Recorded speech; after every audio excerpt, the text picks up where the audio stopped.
Hello everybody, welcome back to the Three Bookshelves. I'm Tara and this is Sebastian, and today we're going to be talking about bedtime stories.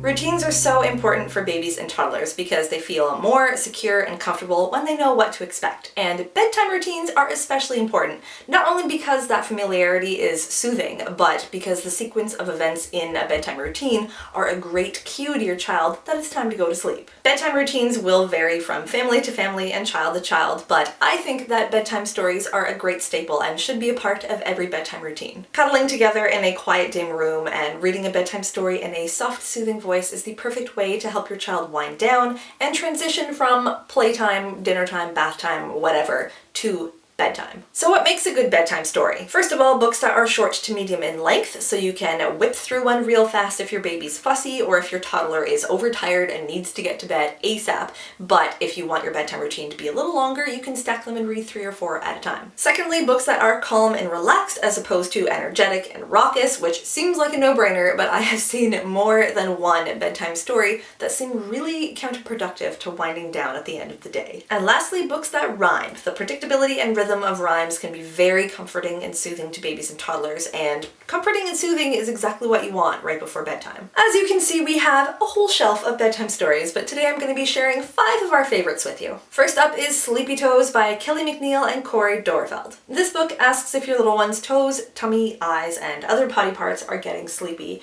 and helps ease them into winding down for sleep. I honestly don't know why Sebastian loves this book so much, but oh my god does he love it. We originally got it from our library and he was obsessed with it for weeks, and every time we went to the library after that he would find this book on the shelf and pull it out and want to take it home again. And I think we did check it out from the library 3 or 4 times before I finally said, okay, we're gonna buy it. Months later, it is still one of our go-to bedtime stories. I honestly am not as much of a fan of this book as Sebastian is because the rhythm of the rhymes seems a little off, like something is missing. There should be an extra line to each verse, but obviously Sebastian doesn't mind it, and if he's happy, I'm happy. Next is Llama Red Pajama by Dewdney. This is about a baby llama who calls out for his mama after she's put him to bed, and when she doesn't come right away, he gets anxious and frustrated and finally has a full-on tantrum. Mama Llama then comes running and reassures Llama that she's always near, even if she's not right here.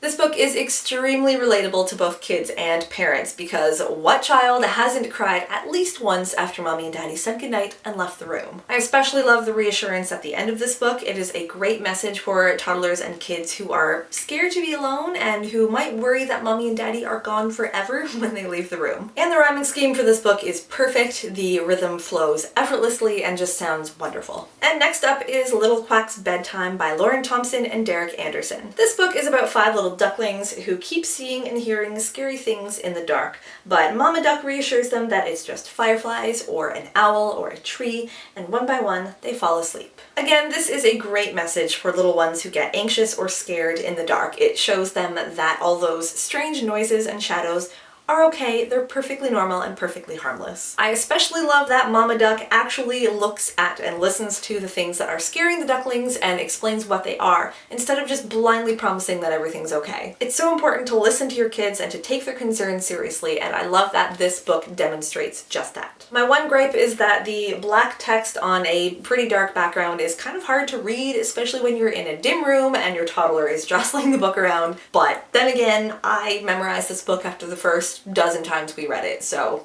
I don't read the text anymore. And next is Kiss Kiss Goodnight by Kenn, Nesbitt and Rebecca Elliot. This book has baby animals being kissed, hugged, nuzzled, and cuddled by their mommies before bedtime. I really love this book for its opportunity for interaction. You can kiss and hug and cuddle and nuzzle your little one along with all the animal mommies in the book. Sebastian would often giggle when I nuzzled him or whispered in his ear, and he got to stroking his own nose and poking his own cheeks at those parts too. And last but not least, you cannot have a list of favorite bedtime stories without Love You Forever by Munsch and Shiela McGraw. This is the heartwarming classic about a mother who rocks and sings to her son at many stages of his life until he's a grown man and she's old and frail and the roles are reversed and he rocks and sings to her. The first time I read this book to Sebastian, not gonna lie, I cried.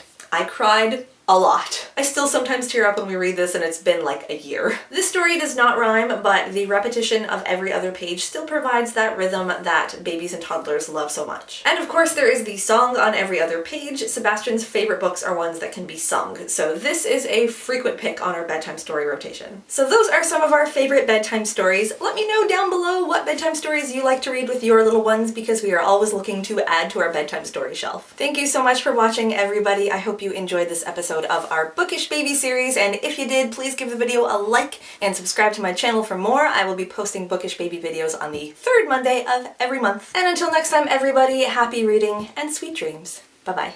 Do you want to see Goodnight, Moon? Good night? Moon. Moon, good boy. What's that?